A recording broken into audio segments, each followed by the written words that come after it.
Bim, gua lagi sering nonton video-video sejarah Islam nih. Seru banget. Tapi kadang gua mikir, ada nggak sih fakta sejarah yang benar-benar mencengangkan yang kira-kira banyak muslim awam kayak gua ini belum tahu? Wah, banyak banget, Dam. Sejarah kita itu lautan yang luas. Tapi kalau lo minta satu yang benar-benar bisa bikin kita merenung, gue ada satu. Coba gue tanya dulu, menurut lo, apa hal pertama dan paling utama yang dilakukan para sahabat setelah Rasulullah SAW wafat? Pertanyaan gampang. Tentu saja mengurus jenazah beliau kan, menyiapkannya untuk pemakaman. Itu kan kewajiban paling dasar dalam Islam. Jenazah harus disegerakan. Itu jawaban yang paling logis, dan itu yang kita semua duga. Tapi faktanya, jenazah suci Rasulullah SAW, manusia paling mulia di muka bumi, tidak langsung dimakamkan. Beliau dibiarkan di rumahnya selama 2 hari 3 malam. Hah? Serius? 2 hari 3 malam?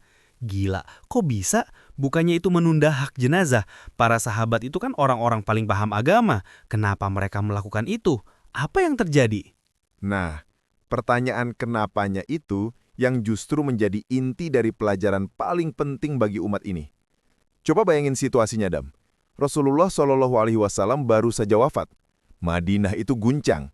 Bukan cuma sedih, tapi guncang secara politik dan sosial.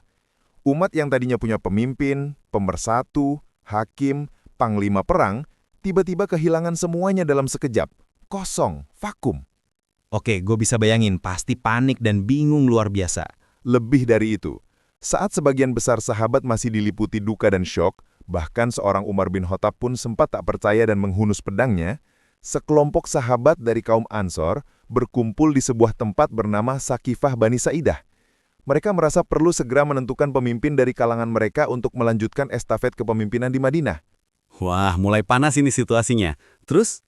Kabar ini sampai ke telinga Abu Bakar Asy-Siddiq, Umar bin Khattab, dan para sahabat muhajirin senior lainnya. Mereka paham betul, ini bukan momen untuk sekedar berduka. Ini adalah momen paling krusial dalam sejarah Islam. Jika terjadi perpecahan dalam hitungan jam saja, Islam bisa hancur dari dalam. Bisa jadi akan ada pemimpin versi Ansor, pemimpin versi muhajirin, dan suku-suku lain bisa memisahkan diri. Risalah yang 23 tahun dibangun Rasulullah SAW bisa runtuh. Astaga, gua nggak pernah kepikiran sampai sejauh itu. Jadi, mereka meninggalkan jenazah Nabi untuk menyelesaikan urusan ini. Tepat, Abu Bakar, Umar, dan yang lainnya segera menyusul ke Sakifah. Di sanalah terjadi diskusi yang sangat penting dan genting. Singkat cerita, dengan argumen yang kuat dan kebijaksanaan dari Abu Bakar, akhirnya seluruh sahabat yang hadir sepakat untuk membayat Abu Bakar sebagai khalifah, sebagai pengganti Rasulullah dalam memimpin negara dan umat. Wow, baru setelah itu mereka memakamkan Nabi. Betul, hanya setelah ada kepastian bahwa umat ini punya satu pemimpin, satu komando, barulah mereka kembali dan melaksanakan prosesi pemakaman jenazah Rasulullah. Sekarang coba kita renungkan, Dam. Apa pelajaran yang bisa kita ambil dari peristiwa ini? Para sahabat Nabi yang mulia, orang-orang yang cintanya pada Rasulullah SAW tidak perlu diragukan lagi, menunda penguburan jenazah orang yang paling mereka cintai. Kenapa? Karena mereka paham, berdasarkan didikan Nabi, bahwa menjaga eksistensi dan kesatuan negara Islam dengan mengangkat seorang khalifah itu, hukumnya lebih wajib dan lebih mendesak daripada menguburkan jenazah Nabi itu sendiri. Gila, perspektifnya langsung berubah.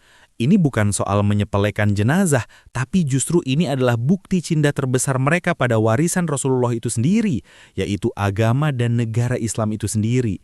Mereka nggak mau warisan itu hancur karena kekosongan pemimpin. Tepat sekali.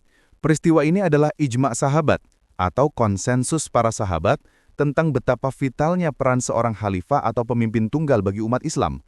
Mereka menunjukkan dengan perbuatan, bukan hanya dengan lisan, bahwa kehidupan umat tidak bisa berjalan bahkan satu hari pun tanpa adanya seorang pemimpin yang menyatukan mereka. Keamanan, hukum, dan arah gerak umat bergantung pada adanya institusi kepemimpinan ini. Jadi kalau ada yang bilang khilafah itu tidak penting atau bukan bagian dari ajaran Islam, suruh saja mereka belajar lagi kisah hari-hari terakhir wafatnya Rasulullah SAW. Subhanallah, makasih banget Bim. Ini beneran mencengangkan dan ngebuka mata banget. Gua kira gua udah tahu banyak, ternyata belum ada apa-apanya. Obrolan di kedai kopi ini rasanya kayak ikut kuliah sirah tingkat lanjut. Sama-sama Dam, sejarah kita memang penuh dengan pelajaran berharga yang seringkali terlewatkan.